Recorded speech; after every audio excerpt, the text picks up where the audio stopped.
Hey guys, All in Crypto here, and welcome back, ladies and gentlemen, for what is going to be an interesting video.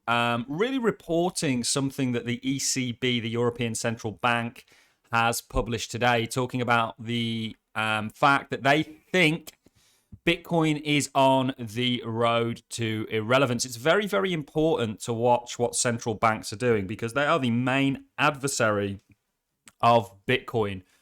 What is Bitcoin essentially trying to do? What was Satoshi's vision? We know Bitcoin came around in 2008 as a result, or in the sort of wake of the great financial crisis. And in one of the early blocks within it was actually embedded an article talking about, in the UK, how the Chancellor was doing the second round of bailouts. And Bitcoin really calls into question and is put forward as an alternative for a centralized banking system. It is trying to be, and was set out to be, a currency, a store of value that was not controlled by a central entity. In fact, was controlled by the masses. So the main threat to Bitcoin has always been central banks. And we're going to get into what the ECB tweeted, and then the article to follow it up, and also who published the article, because the individual publishing the article is actually one of the chiefs or the people in charge of a central bank digital currency. So this individual is not bullish on blockchain, because that's what's going to run these CBDCs, or bearish on blockchain, but he's actually bullish on blockchain, but bearish on Bitcoin as a store of value and as an alternative currency system. So kind of, I mean, you know, I've been here for 5 years now, and even 5 years ago, it was somewhat out of the realms of, or out of the scope of the fact that we'd have central banks, Janet Yellen, the Fed, everybody talking about Bitcoin. And this is kind of a hit piece, if you will, promoted and, of course, tweeted by the ECB. And then there's a whole article to sort of back up the reasons why he thinks this. Now, I'm going to give my 2 cents on this. I am actually a lot more bullish on useful or more useful cryptocurrencies like smart contract crypto. So I think smart contracts are really the...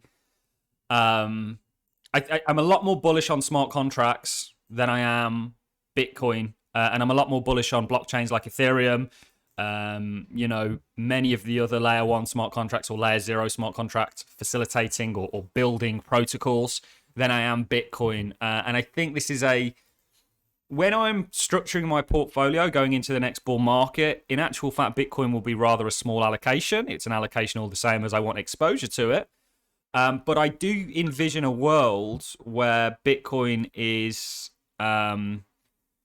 no longer the number 1 cryptocurrency. And we're going to get into this article. We're going to talk about a number of things. I don't agree with this individual, and I think he has a vested interest in dampening. You know, he's on the opposition. He is part of the central banking cartel, for lack of a better word. So the apparent stabilization of Bitcoin's value is likely to be artificially induced last gasp before the crypto asset embarks on a road to irrelevance. The ECB blog looks at where Bitcoin stands amid widespread volatility in the crypto space. Now, this was wrote by Aldrich Beinseal and advised by Jürgen Schaff. And essentially, this individual is the market in infrastructure and payments, and he is essentially one of the people who will be pioneering the central bank digital currency, function, scope, pricing, and control. So we know that they are moving towards CBDCs. This is essentially, in my opinion, a power grab. I do not believe, and it's always been one big threat with crypto, and it's why we've seen sort of secret or privacy coins really come under fire, that the central banks around the world will allow you to transact money without them knowing what's going on. So they're never, ever, in my opinion, as long as they're in power, going to allow for an alternative currency that they don't control and they can't ultimately manipulate and tax you on. So one reason there's been such a push away from cash is as a result of If I have £100 or $100, I can give that to you and nobody is none the wiser. It doesn't have to be for an illicit transaction. It could be for, you may have something that I want, they may sell it, want to sell it to me, and we could do that transaction, you know, sort of without the knowing of anybody. And this is why this is bad for bankers. This is bad for the central banks because they ultimately want control. As being a central bank gives you... It was one of the Rothschilds, and they were really one of the founding fathers of the current banking system that we live in, that said, you know, I care not who runs a country, but what I want essentially is to control the money of that country. And this is...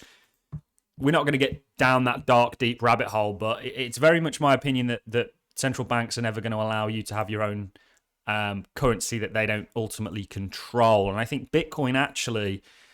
When I look at the crypto space and blockchain, I do really believe it's a technological revolution. And I actually think that with all technologies, typically it's not the first that is the long lasting, you know, whether that be the internet or whether that be, you know, when we had sort of the first websites or the first computers or even the first typewriters or cars. We typically don't use them today. I do see a role for Bitcoin, but I don't see it as... what lots of the Bitcoin maxis do. And I think a lot of the Bitcoin maxis have kind of backed themselves and built careers off of being Bitcoin maximalists, even though many of them don't actually believe it. I think with all technologies, they get more advanced. And I think Bitcoin as a currency without the applications of the Lightning Network just simply wouldn't work. And we've seen huge experiments with the likes of El Salvador and a number of other countries look to adopt Bitcoin to move away from the dollar, and actually this year has somewhat shown that it may not have been the smartest move on a number of fronts. So I ultimately believe in Satoshi's vision. I just think it's going to come against huge adversarials like the central banks, the main adversary of Bitcoin, as it undermines everything that they're trying to do, and was really, you know, born at a time where, you know, central banks were coming under massive question due to the financial crisis, and banks generally. And money itself, you know, with this revolution, very much the definition of money is up for grabs. And it was Adam Smith, really one of the founders of modern economics, who said that money is just an ideology. And throughout history, we've seen a change in those ideologies. And I do believe that blockchain is going to be the next monetary system. It's going to run the next monetary system, the next financial systems. Far and wide, you know, it extends to all arms of it, and actually also maybe data systems and a number of other things. So very, very bullish on the crypto space. I just think that Bitcoin actually is a massive target and has a huge target on its back. And this article kind of proves a lot of what we've been saying, although I don't necessarily agree with it. So Bitcoin's last stand. Amid the widespread fallout in the crypto markets following the collapse of a major crypto exchange, the ECB blog takes a look at where we stand with Bitcoin. The value of Bitcoin peaked at $69 in November 2021 before falling to $17,000 by mid-June 2022. Since then, the value has fluctuated around $20,000. For Bitcoin proponents, the seemingly stabilized signals a breather on the way to new highs. More likely, however, it is an artificially induced last gasp before the road to irrelevance. Big words here, guys. Or fighting talk, I should say, not big words. And this was already foreseen before FTX went bust and sent Bitcoin price to well below $16,000. So you guys will know if you follow me daily, I do think that we are on the road to lower prices for crypto.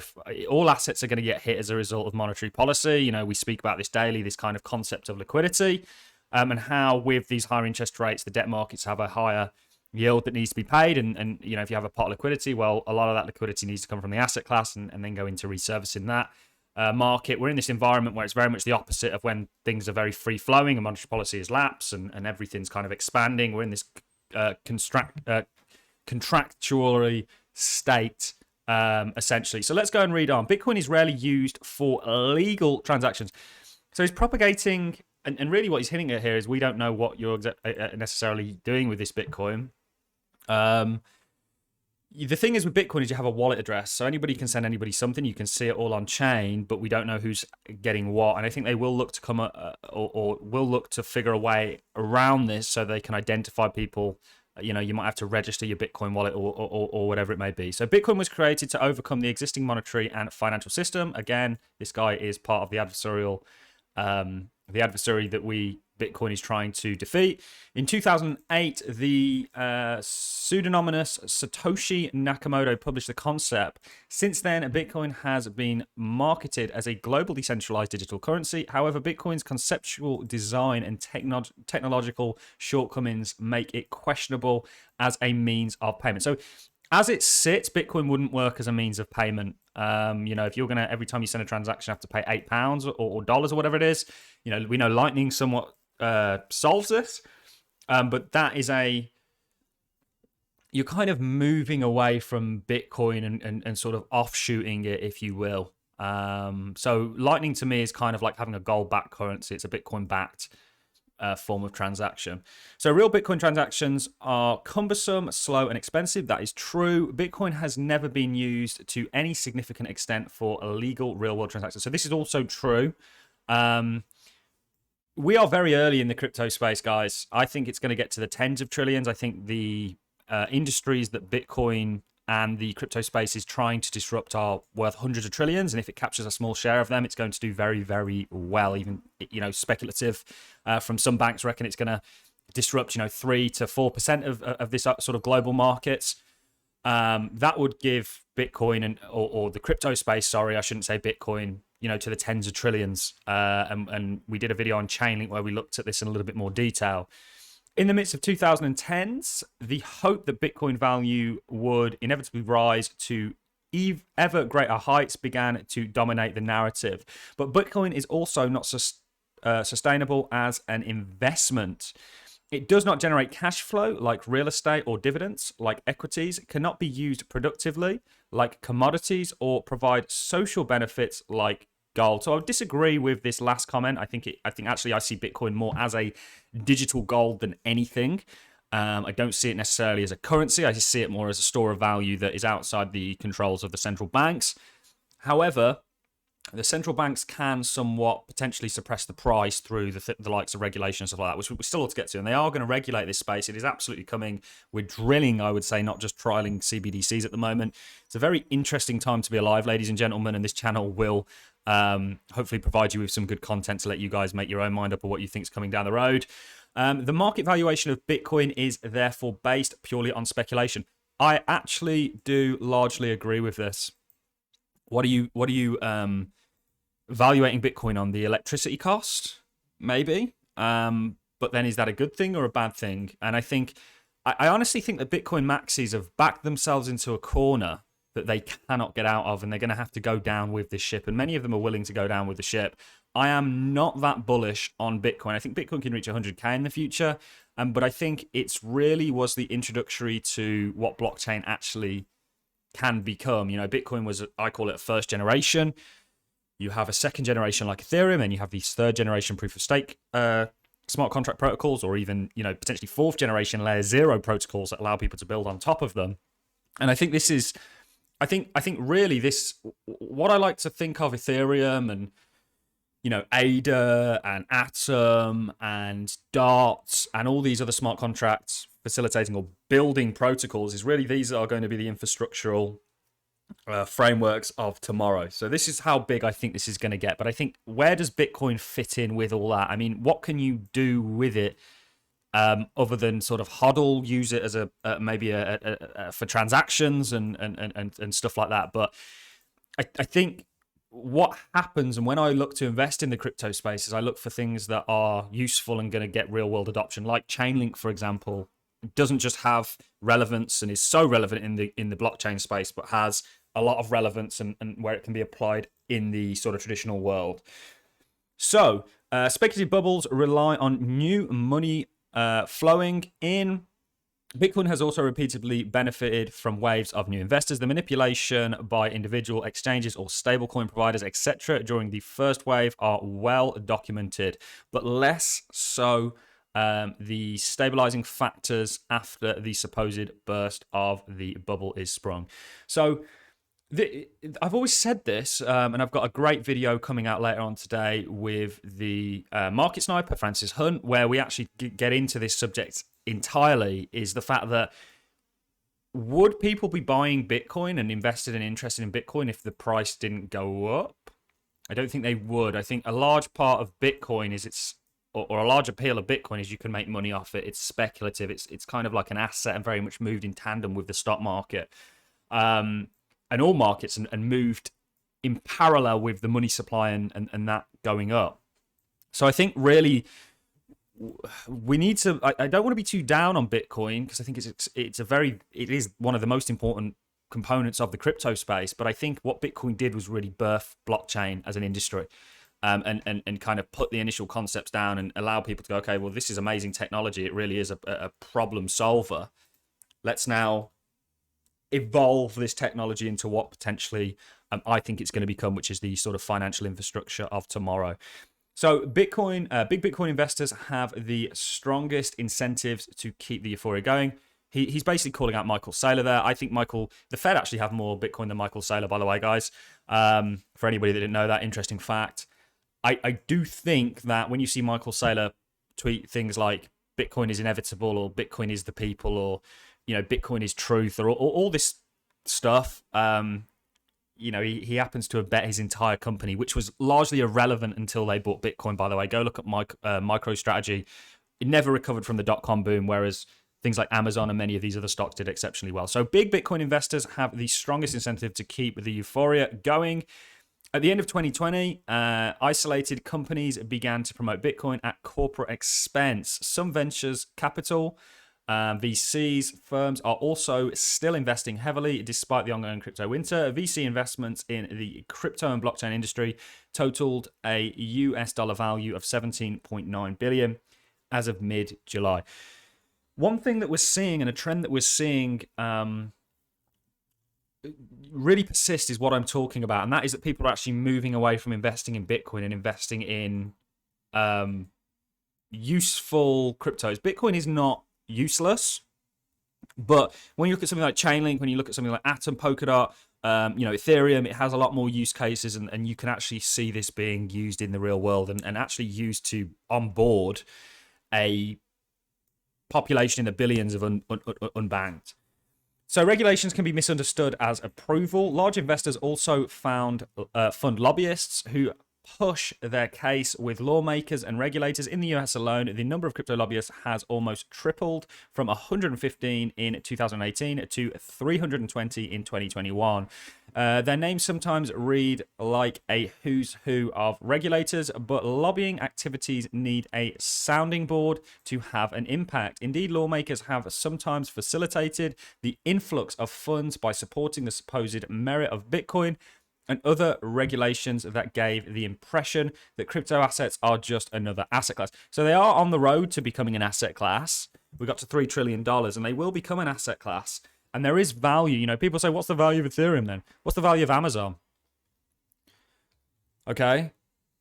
In terms of it's the people that use it, it's users, it's adoption that gets these companies to where they need to be, and crypto is no different in that regard. If you look at Metcalfe's law and a number of other things, you'll get a very clear picture of that. Yet the risk of crypto assets are disputed among regulators.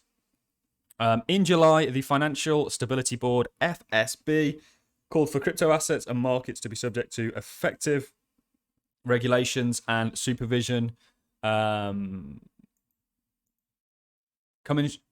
Commensurate with the risks they pose.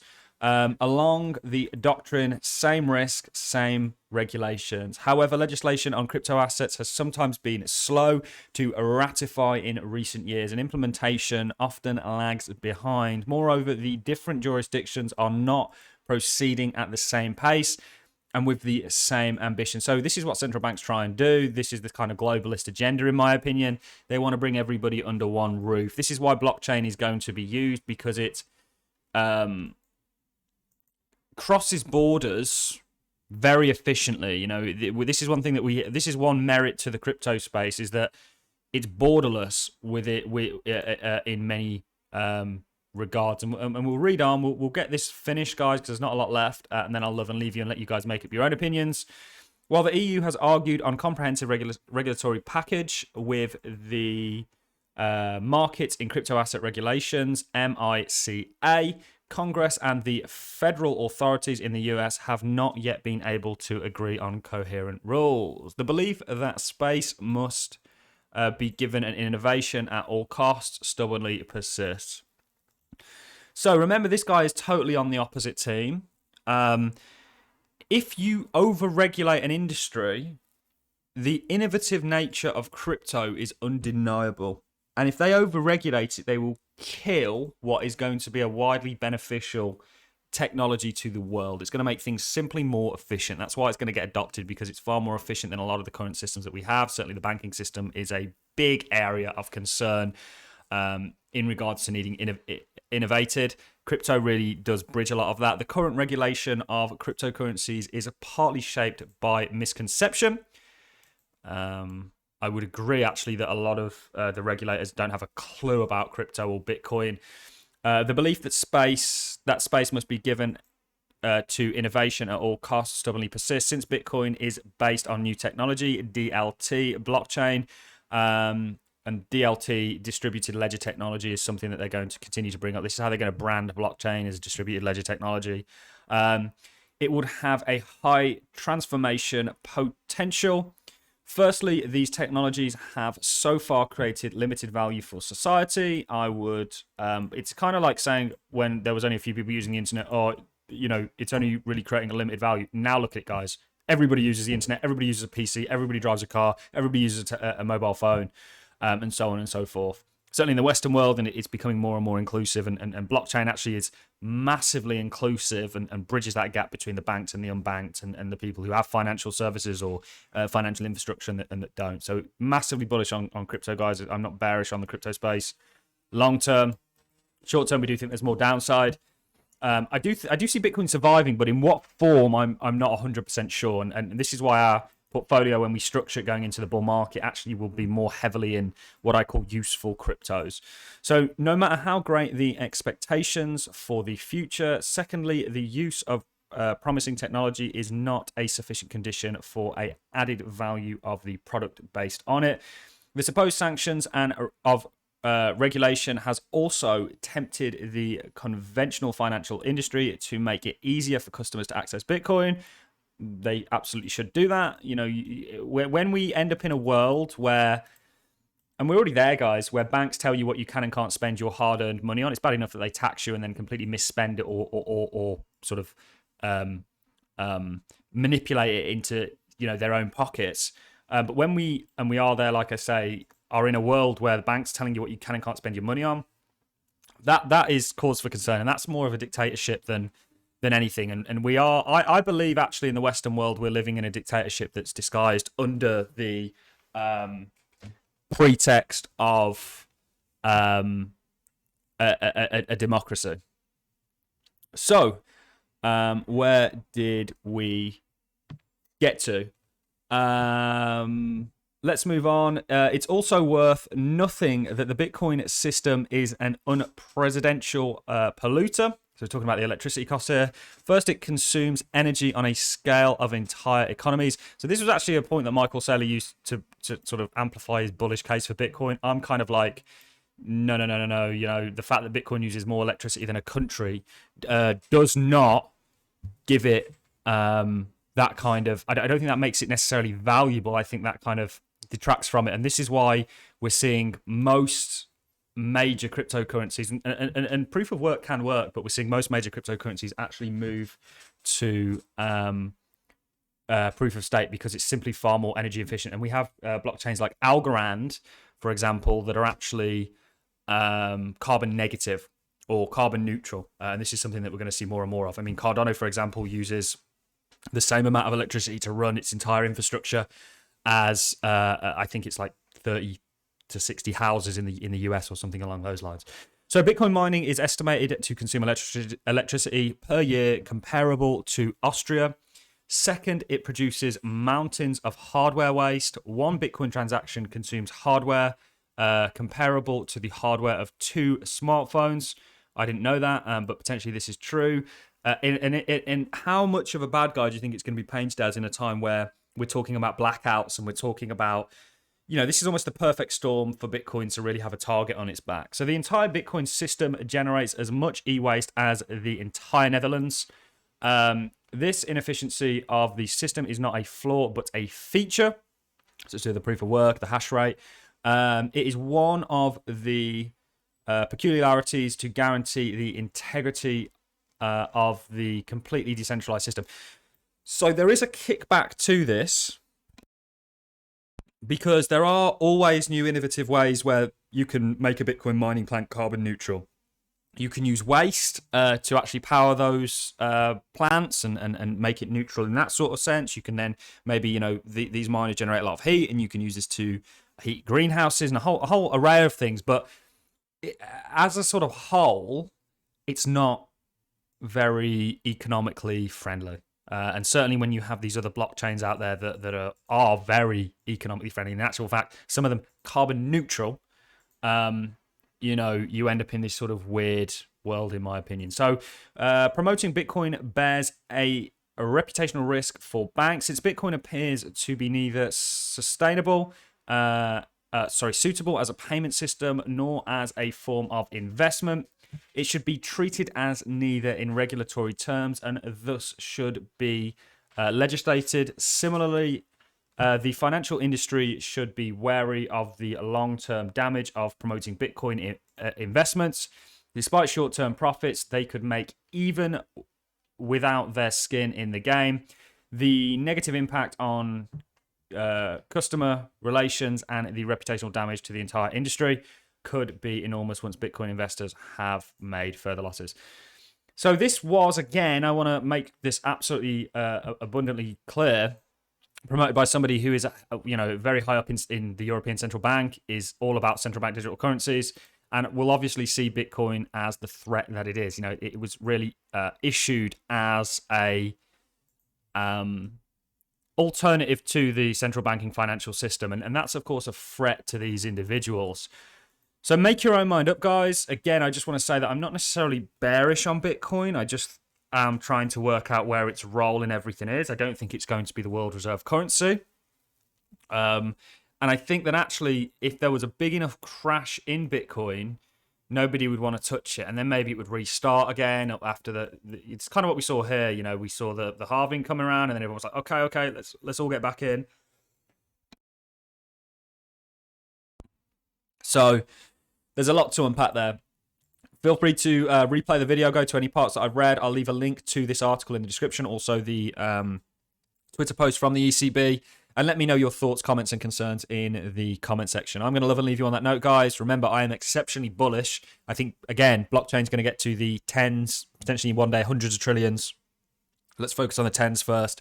But I think that blockchain, I think that's these smart contract protocols, these layer ones, these layer zeros that I think have a far more use case. Not only can they do what Bitcoin can do in terms of be a store of value, but they're a store of value that has a usefulness behind it, and it is not sort of taking away from everything. And these things are going to be far more likely to integrate with the traditional financial system than something that is very opposed to the traditional financial system and actually was born as a kind of silver sword to take it down.